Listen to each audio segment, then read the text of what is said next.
हम सब ऊंची आवाज में कहेंगे आमीन।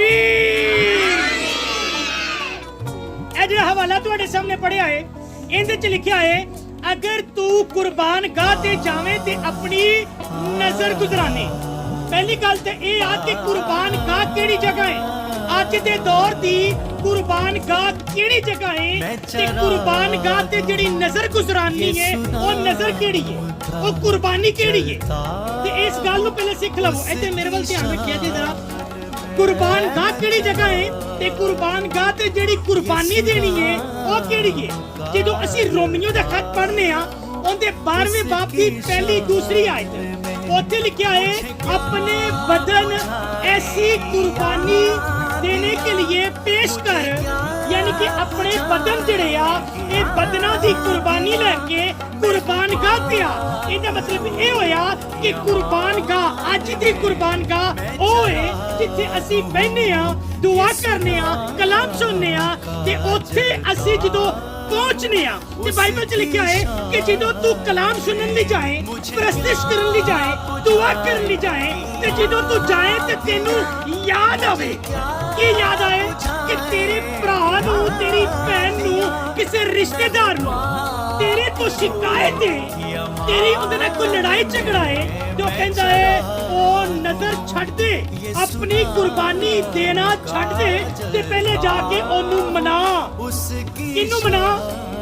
लिखा है अपने भाई नू मना ते मना के ते फिर आके अपनी नजर गुजार। यानी के पहले जा ते जिंदे तो तेनू शिकवा है, जिंदे तो तेनू शिकायत है, जिंदे नाल तेरा कोई लड़ाई झगड़ा है, पहले ओदे कोल जा ते ओदे कोल जाके अपने गिले शिकवे दूर कर ते दूर करके फिर मेरी हजूरी दे विच आ ते फिर जदों तू आएगा ते मैं तेरी दुआ नू सुनांगा।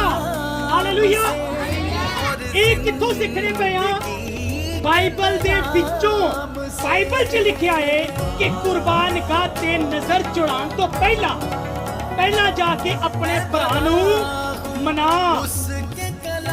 अगर ये गल मैं कहां ना, मैं कहां अपने तौर पे कहां इनू एक साइड ते रख के सिर्फ मैं कहां एक इंसान होंदे होया शायद असी इंसान एक दूसरे दी ना मनीए, लेकिन जदों खुदा कहंदा पिया है कि पहले दुआ करन तो इबादत करन तो पहले वो कहंदा पहले अपने किसी अजीज नू जिंदे तो तू खफा है, जिंदे तो तू नाराज है या वो तेरे तो नाराज है, पहले जा ते जाके ओनू मना।